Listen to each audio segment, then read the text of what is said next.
Yo, bros, it's me, Professor Brilly Ant. Today, I'm going to be introducing another steam locomotive, but this is bigger.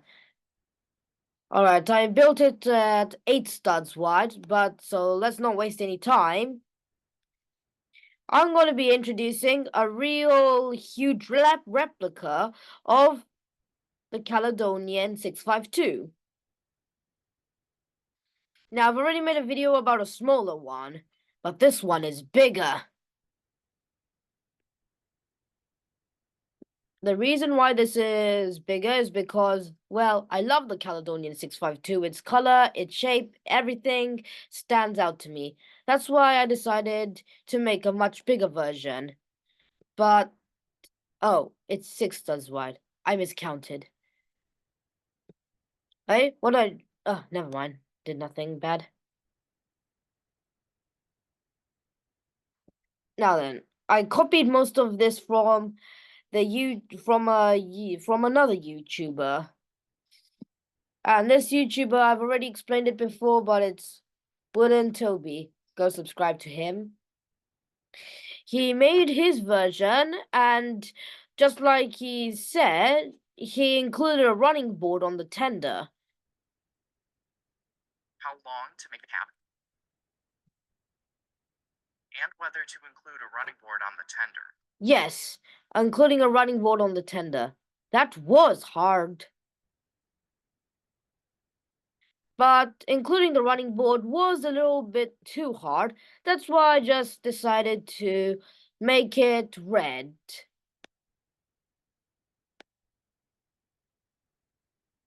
And these curves existed in dark blue. Using that, saw this modified Lego brick, a lightsaber piece, the same Lego piece I used for the smaller version. You've got the cab. And another thing, Dalton Douglas's face is actually covered. I mean, its face is smaller than the engine, or the boiler is bigger than the face. It does not make sense that engines have faces. Now, it was really hard to figure out the technique on making it. That's why I went with this. And I also used the new two plates tall Lego brick. The face is not as small, is still too big, but at least it works. I wanted to include an extra tile on the top of the boiler. I mean, there's a little gap here, but I thought that can stay and not be dealt with. I added the lamp irons, 2 lamps to match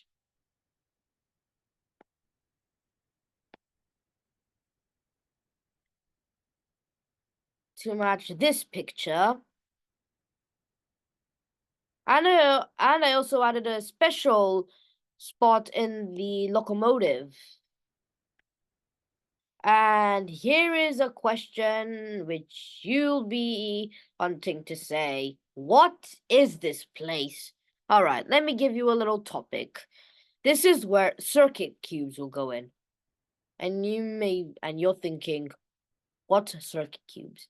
Circuit cubes is a Lego knockoff, yes, knockoff territory, a knockoff powered up system, which is so much smaller than regular Lego. Why no one wants to buy this? I mean, it's not so well known, I think. Why can't Lego make their Lego pieces as detailed as the Chinese knockoffs? So this is a 4x4 stud wide battery box. That means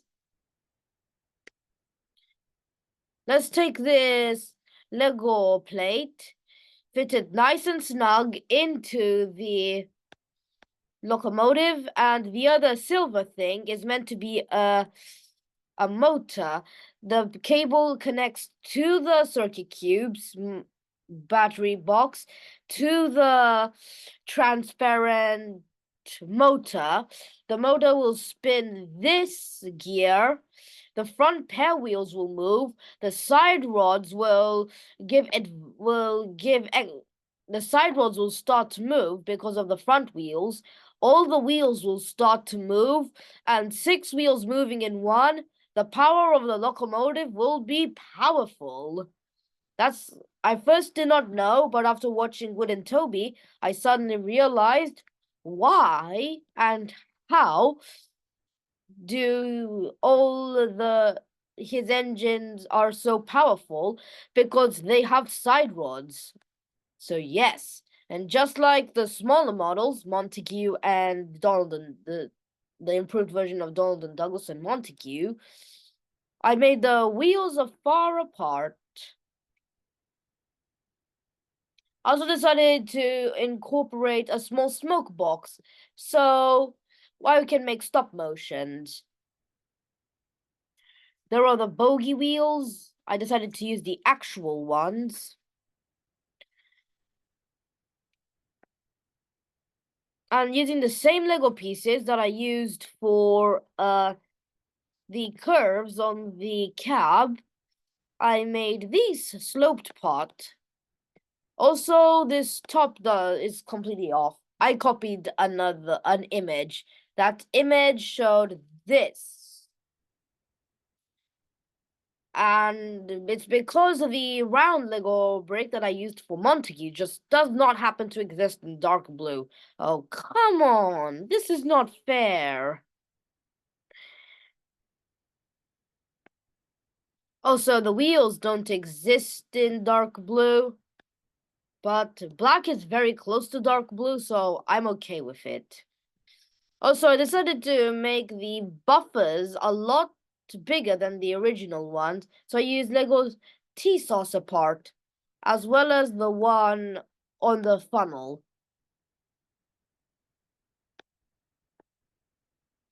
I liked the idea of building this and the oval and making the tender really huge, adding some lamps at the back, holding onto the buffers. Really makes this model stand out, and is definitely one of my best Lego creations I've ever built on the digital software. Anyways, this was Professor Brilly Ant again. Bye.